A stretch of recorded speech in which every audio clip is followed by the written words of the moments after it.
Are you okay? No. Yes, I'm okay. Are you sure? No. Yes, I'm sure.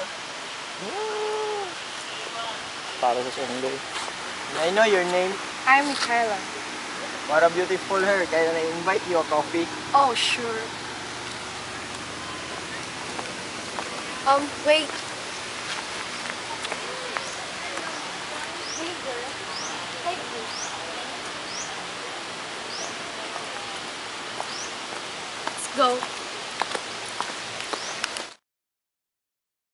Good afternoon, everyone. This is STA Patrol.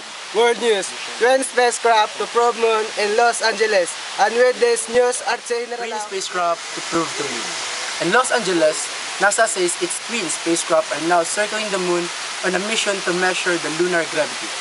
Two probes are now scheduled to enter orbit around the moon over New Year's weekend. The latest probes leap into orbit on New Year's Day, joining its twin, which arrived a day earlier. The GRILLS spacecraft, shot for gravity recovery and interior laboratory, will spend the next 2 months spiraling closer to the surface. In March, they will begin mapping the moon uneven gravity field from orbit to understand its interior down to the core.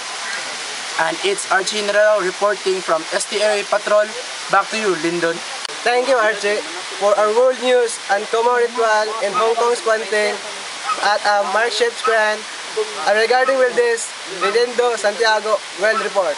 Uncommon ritual. In Hong Kong, squatting at a market shop, swing with joss sticks burning beside her. Gani Leong starts bashing a man like Hipper, cut out with a pair of sandals. I beat you little people. I'm sending you away.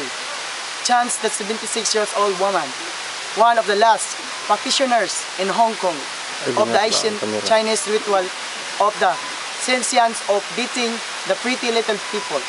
Granny Leong performs her mysterious incantations in the bustling shopping district of Causeway Bay and business in booming. And I am Redendo Santiago reporting for STA Patrol. Back to you, Landon. For our weather news, according to the Pag-asa, we have a low pressure area on Mindanao and in Luzon getting a cloudy weather. In Visayas have a rainy weather, so we can must save according to our health.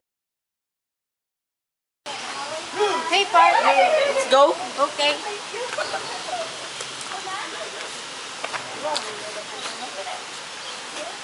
Oh my god, what's wrong with my CP? I can't open it. How am I going to read all those messages? What's wrong, bro? I can open my CP. Oh, that's really a problem. Much better if you're going to buy a brand new CP. Haha, and then what? I will buy a new CP, then after a few weeks, I will encounter the same problem again? No, it's not happen again. If you will going to use same brand of my CP, it's really good brand and very high quality.